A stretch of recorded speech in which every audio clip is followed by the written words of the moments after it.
அடடே வாங்க. வாங்க உட்காருங்க. ஒன்றும் பண்ணலங்க. சும்மா தான் இருந்தேன். ஃபோன் பண்ணீங்களா 2 நாளா?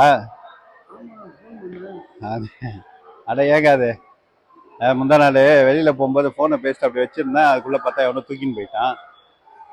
அப்புறம் அந்த சிம்மை வாங்கி போட்டு அது 2 நாள் ஆகும் ஆக்டிவேட் ஆகும் அப்படின்னா சரின்னு அதை வச்சுட்டு அதுதான் ஃபோனை பார்த்துன்னு உட்காந்துக்கிறேன். ஆக்டிவேட் ஆயிடுச்சான்னு ஒன்றும் ஆகலை. அதை விடுங்க. நீங்கள் இது சொன்னீங்களா, அந்த வேலை முடிச்சிட்டிங்களா? தொடவே இல்லையா? அப்பாடா, இப்போதாங்க ரொம்ப நிம்மதியாக இருக்கு. எங்க எங்க நம்மளை 2 நாளா கான்டாக்ட் பண்ண முடியலையே. இவங்க அதை நீங்கள் அதை முடிச்சுட்டு போயிட்டு இருப்பீங்கன்னு நினச்சேன். நான் இப்போதான் ரொம்ப திருப்தியாக இருக்குது. அப்படியா? சரி சரிங்க. ரொம்ப சந்தோஷங்க. நம்ம எல்லாமே முடிச்சிடக்கூடாதுல்ல. சரி, இன்னைக்கு பார்த்து அதை முடிச்சு விட்ருவோம். ஓகேவா? ஓகேங்க.